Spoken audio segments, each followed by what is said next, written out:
If you're a nursing student starting out your cardiac unit, or maybe you've just heard the horror stories about cardiac in nursing school, then you need this video. We're going through some real NCLEX style practice questions on cardiac heart failure so you can see how an experienced nurse thinks through it. I don't even know if I'm going to get these right, y'all, because practice questions are hard. But I want you to learn that whether you get them right or whether you get them wrong, it's a learning experience and it's valuable because it's not about memorizing facts in nursing school. It's about learning how to think like a nurse. So come along and let's get started. Welcome to the Study Like a Nurse practice question generator. This tool is only available in my Study Like a Nurse tutoring community, and it is specifically created by me to generate an unlimited number of NCLEX style practice questions on any topic that you could ever cover in nursing school. And it's going to create them using the best practices of NCLEX so you can feel confident that they are similar to what you will see on your nursing exams, HESI exams, ATI exams, and of course, NCLEX. As you can see, I've been practicing some heart failure questions already, but I'm going to do some live with you. And when I do this, just so you know, I'm going to be hiding the answer choices before we get to them.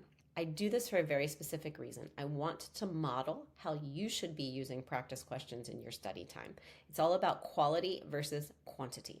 So we start by reading the test question. And I'm doing these live too, y'all, so I might not get it right. Let's find out. Sometimes they're very hard.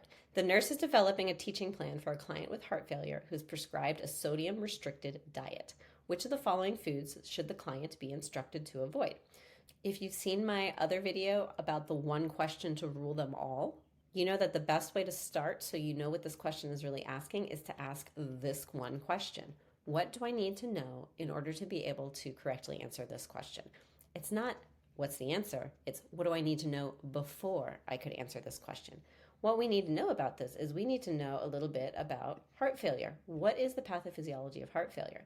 Now, if you've been studying using my silver bullet study system method, which is the best way to study in nursing school, then you would know that heart failure is when either the left or the right ventricle is no longer able to pump effectively to get enough cardiac output. Now, this could, if it's on the left side, it's left-sided heart failure, it has one set of symptoms. If it's the right side, it's the right-sided heart failure, and it has a different set of symptoms, but there's some overlap too. And I encourage you to watch my video reviewing heart failure using the silver bullet study system to get more details. When you study with the silver bullet study system and use this practice question method that I'm demonstrating, it supercharges your results on your tests. But even if you haven't been using the silver bullet study system yet, this process of approaching test questions is going to help you. So if we know the basics about heart failure, what else do we need to know? We need to know what is a sodium restricted diet. So we need to know a little bit about what is sodium, what kind of foods have sodium in it, and what might this do for our diet. It kind of helps if you understand why a sodium restricted diet might be recommended for heart failure. And in this case, it's because heart failure is a condition where you're going to have a lot of trouble getting water out of the body because since the blood can't pump effectively out of the ventricles, it accumulates and we end up with a traffic jam. And so the blood can't get to the kidneys as efficiently and the kidneys can't get it out. So a lot of the symptoms related to heart failure have to do with fluid overload. And if you think about just such a basic concept like osmosis, the water wants to follow sodium. So if we're also eating a lot of sodium, that's going to make it even harder for the body to get water out because the water wants to stay with the sodium and we're consuming a lot of sodium, so the water wants to stay there. So now that we've thought about a few things, we are ready to review what type of answer we're looking for and then look at the answers. And so what we're looking for is which of the following foods should the client be instructed to avoid? We've activated our concept maps for the types of things we're looking for. And now we know this is kind of a nutrition question because we're going to be identifying a food. Now, when we look at it, we always want to treat each individual answer choice like a true-false question. That helps us to prioritize and it prevents us from getting overwhelmed. Even if you end up marking multiple questions true or false, that's okay because at the end, then we can compare them and prioritize them. So first off is fresh fruits. And immediately I want to say that doesn't sound like something to avoid. When we think of sodium, we tend to think of salt. Fresh fruits don't tend to be salty. Could they have sodium in them? Sure, maybe, but I doubt it. So even if you don't know for sure, like it's been a while since you've reviewed your nutrition stuff, we can make a well-educated guess that fresh fruits is probably not something to be avoided, and it's probably something to be encouraged because anything that's fresh is usually going to be better for your diet. So I'm going to say this is not something we should avoid. B is canned soups. Now this one, I don't like this for a heart failure patient, and the reason why is because I know that any kind of processed foods tend to be high in sodium, and canned soups often have a lot of sodium in them. And since we're trying to restrict sodium, I'm thinking, I think this might be one to avoid. So this is probably going to be true. So, because if we're going to answer which of the following foods should the client be instructed to avoid, should we avoid this? True or false? True. I think we should avoid this. Whereas the fresh fruit was false. I don't think we should avoid that. But we don't want to stop here. We want to keep looking at each answer choice one at a time, just in case we find something we like better. Whole grain bread might have sodium in it, but I like that it says whole grain. That is a good thing. We want to encourage whole grains. That's just generally good dietary recommendations. And then the last one is leafy green vegetables. I'm seeing a pattern here. We want to encourage leafy green vegetables. Now, this could be a good distractor, however, because there are a lot of conditions where we encourage patients to avoid too much potassium, and there's often potassium in leafy green vegetables. In fact, heart failure is a condition where sometimes we are advising patients to avoid leafy greens because they might be on digoxin, and we might be thinking, okay, digoxin is a common heart failure med, and if your potassium levels are off, it can become very dangerous. You can go into digoxin toxicity. However, that's overthinking it. This question mentions nothing about digoxin, and there is nothing specifically that suggests potassium would be a concern. Therefore, even though this might be a good distractor for you overthinkers out there, the best answer choice is still going to be canned soups, in my opinion. So let's go ahead and put that answer choice in and see what it says. And we are correct. If you want to pause and read the rationales, go ahead. However, we already developed a rationale for each of these as we went through using this thought process. Let's do another. The next question is, the nurse is monitoring a client with heart failure who is receiving intravenous IV dobutamine. Which of the following is the primary goal of this therapy? Let's ask the one question to rule them all. What do we need to know before we can answer this question? Once again, we need to know the basics about what heart failure is, the pathophysiology, and the step one normal stuff about cardiac anatomy and physiology, so that if we need to, we can figure out the appropriate nursing interventions. That's the learning to think like a nurse that you get better at when you study with the Silver Bullet study system regularly.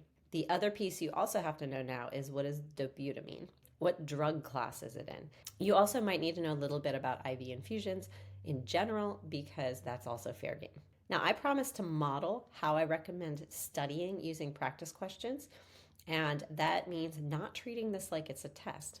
Because if you treat these like it's a test during your study time, then it stops becoming a learning activity.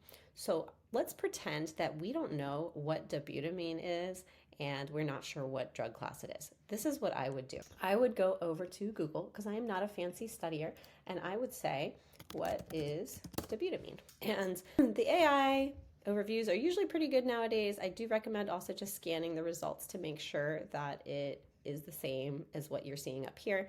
But what we're looking for is, we're looking for the same things that we would put if we were doing a Silver Bullet study system on dobutamine. So what drug class is it in for the prototype method, which, by the way, if you want me to do a video on the prototype method, that will cut your pharmacology studying in half. So let me know in the comments if you want me to do that sometime, and if enough people ask, then I will. But what we're looking for here is, what is it, the mechanism of action a lot of times, and what is the drug class. And so we can see that it's working on the beta adrenergic receptors, and so that tells me this is a beta blocker. And you can even see that it is commonly used in heart failure to help strengthen the heart muscle and improve the blood circulation. That's what the job of the beta blockers typically is. And if we get into the mechanism of action, we realize, okay, we would need to know a little bit, step one normal, about the normal sympathetic nervous system. And what does the sympathetic nervous system do? Because the way dobutamine acts is, it acts like the sympathetic nervous system. So it activates the beta adrenergic receptors of the heart, which is making it do more of what the sympathetic nervous system would do. So you see, if you understood normal about what the sympathetic nervous system does, and then now that we know the mechanism of action, You can just predict what the medication would do as a therapeutic effect, possible complications, and so on. So now that we have that basic information, now we're ready to treat this like a learning activity and not just a guessing game. So we're going to treat each answer option like a true false. Decrease heart rate. Is that going to be the primary goal of this therapy? Possibly. So if this is going to be a true false, I'd say, sure, maybe that could do it, because that's one of the things that the beta blocker would do, would be to help decrease the heart rate so that each contraction can be more effective. And that is one of the things that we want to do with heart failure, because one of the symptoms of heart failure can be tachycardia. When the heart is trying to compensate for that low cardiac output, it does it faster to try to get more out with over time, since it's not getting as much blood out with each beat. So decreasing the heart rate to give it more time to contract better could definitely be one of the primary goals. So we'll keep that for now and say possibly true. Let's go to B. Increase urine output. No, this is not what dobutamine does. This would be what a diuretic does. And this means that this is a pretty good distractor. If you did not know what drug class dobutamine was in, then this is one that you might be tricked into picking, because you might remember, just like in the previous question where we talked about the importance of sodium and how heart failure often involves fluid overload. That's the reason why we give diuretics often, because we help the body get rid of that extra fluid to make it easier on the heart. However, that's not what dobutamine does. Therefore, we would not expect this to be the primary goal, and we would say false. We are not going to look at that answer choice again for this question. C, reduce peripheral edema. I'm going to lump that with the increased urine output, because this is something else that the diuretics would do, because it's related to the fluid overload, but that is not what dobutamine deals with. And then D, improve cardiac contractility. This one I like a lot, because this directly helps with the core problem in heart failure, which is the pathophysiology that the ventricle is not able to contract well enough to get good cardiac output. So the beta blockers, we know that the beta blockers can help with contractility, and therefore this is going to be what is directly helping the pathophysiology for heart failure. So even though dobutamine probably will also decrease heart rate, between these two, I want to prioritize the improved cardiac contractility, because that is what is directly affecting the primary pathophysiology of the heart failure. So I'm going to put D in and cross my fingers that that's correct. And we can see that it is. We said improved cardiac contractility is the primary goal of dobutamine therapy. It's an inotropic agent that helps increase the strength of the heart's contractions, improving cardiac output in clients with heart failure. If you don't know what things like inotropic agent means, this is where you go Google it. Okay, like I said, I know a lot of nursing students, inotropic agent, don't know what that is. Don't just go through practice questions for quantity, go through them for quality and use them as learning experiences. So we see inotropic agents are literally medications that affect the force of the heart's contractions, impacting cardiac output. Very straightforward. If you want to pause and read the rest of the rationales, you may. But the only one I'm going to point out is right here, decrease heart rate. While dobutamine may have effects on heart rate, its primary purpose is not to decrease it, because that is not directly affecting the heart failure pathophysiology.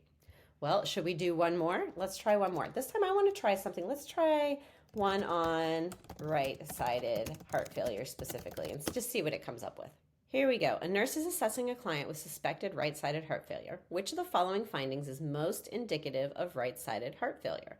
Now, here's the temptation. A lot of you might be used to trying to memorize things, and if you had memorized the symptoms of right-sided heart failure and left-sided heart failure, you might still be able to answer this question. However, if you only memorize those symptoms and you don't understand why they occur or what we do about them, then you also increase the risk that you're going to get those symptoms mixed up between left and right-sided heart failure. That's another benefit of studying with the Silver Bullet study system, because for every symptom, you don't only memorize it. In fact, you don't have to memorize it at all, because you logically begin to understand it, because you're telling yourself a story based on what you know about normal, based on what's broken or changed in right-sided heart failure.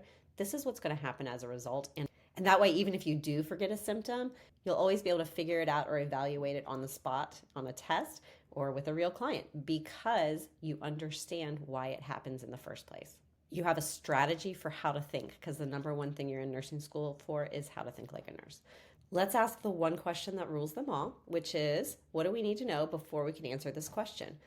We need to know what's the pathophysiology for right-sided heart failure.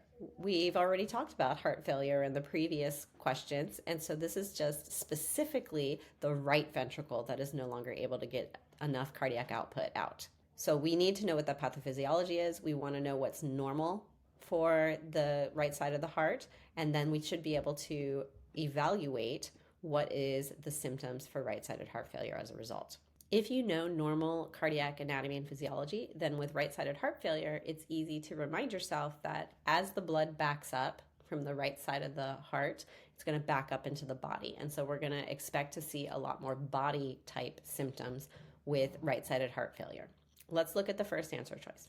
A, crackles in the lungs. This is not a body symptom, this is a lungs symptom. And so if you remember your cardiac A&P, then you know that if the left side of the heart fails, the blood will back up into the lungs. But the right side of the heart, the blood goes through it before it gets to the lungs. So we would not expect crackles in the lungs for right-sided heart failure. That would be a left-sided heart failure symptom. Elevated jugular venous pressure. This is definitely something we would expect because the jugular veins come down from the neck and drain into the heart. And so it's one of the last pathways that the blood flows through before it gets to the heart. Therefore, there will be a traffic jam there, and we can expect it to be the pressures to be elevated because they're more full.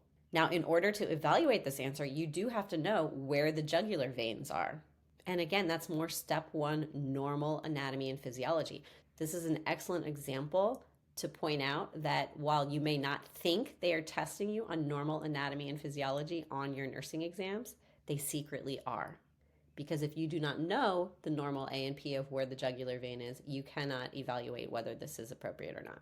You can only hope you memorized it or you didn't, and that you don't get it mixed up with something else by accident. Much better to study my way, okay?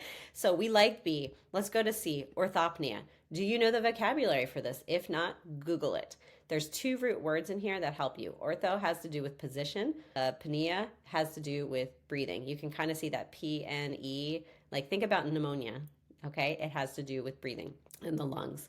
So this is positional breathing problems, basically, is a quick way to understand it. That still has to do with the lungs. You can tell that just from the second root word. And we know that right-sided heart failure has more body symptoms, whereas the left-sided heart failure is what backs up to the lungs. So left-sided heart failure has more lung symptoms. So I don't like that answer choice. Paroxysmal nocturnal dyspnea.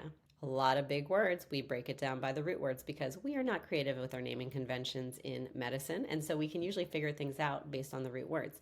We see the pnea here again. That means it has to do with the lungs. So we're already thinking, not sure we like this. Even if you have no idea what this is, you can guess it probably has something to do with the breathing, and we already know that the right-sided heart failure does not have a lot to do with breathing. So do you see how learning to think will help you do better on your tests, even if you don't know everything exactly? Because the truth is none of us know everything exactly. But if you have enough of this critical thinking skills, you can think through what you do know and use it to evaluate the answer options. And this is the skill that's going to serve you well through your entire nursing career. Dys means something's wrong, basically. Think about disease, dystopia, okay? It doesn't have to be all medical words that you think about when you're doing root words. Nocturnal means nighttime. So this is basically difficulty breathing during the night. And there's some good reasons about why this happens that I explain in my cardiac heart failure video. And I'll share that link so that you can understand heart failure the way that I teach it. And you'll never forget the symptoms that way.